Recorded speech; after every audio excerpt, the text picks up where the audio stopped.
Hi, I'm Libby Marking with the National Wildlife Refuge Association. My name is Tykee James. I am the chair of the board and co-founder of a nonprofit organization called Amplify the Future.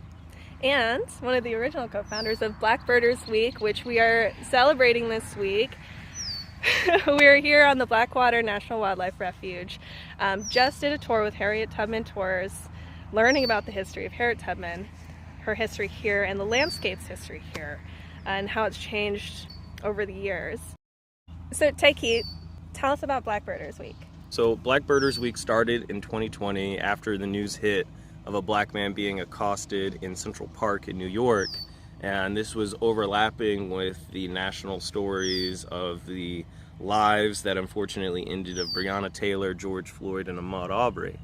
And there was a huge focus, national focus, on the conversation around race, particularly the black experience, and so much of that conversation focused on trauma.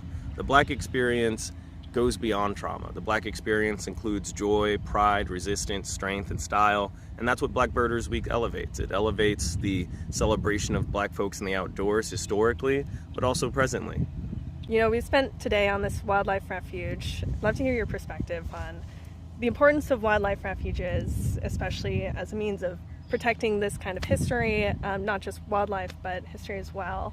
And then, of course, the importance of access to wildlife refuges for diverse communities to get outdoors. One of the great things about National Wildlife Refuge is, it protects in perpetuity access to nature and this connection to history. Because we're not just seeing things how they are today, we're seeing them as a accumulation of the effects of decisions made in the past, a legacy of decision making that have made these spaces what they are today. And it helps connect us to the deeper question of how did we get here? Because when we think about that question and we find evidence and answers to answer that, we're in a much better position of what to do next, because we do have issues today that stem from what happened in history. Today, for example, we're dealing with the issues of climate change, and that's sea level rise, and that's habitat destruction, but it also means we're losing history. We're physically losing the grounds upon which history took place because of sea level rise. So when we have protected places, and we have plans to protect those places, well-informed plans, then we can think about how we value history, not just valuing the exploitation of natural resources.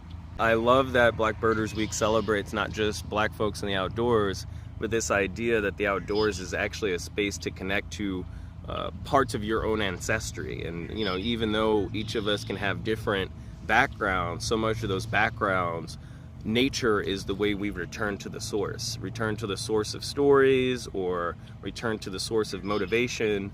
And looking at the story of liberation, of what so much Harriet Tubman stood for in her legacy, this inspires me to stay outside.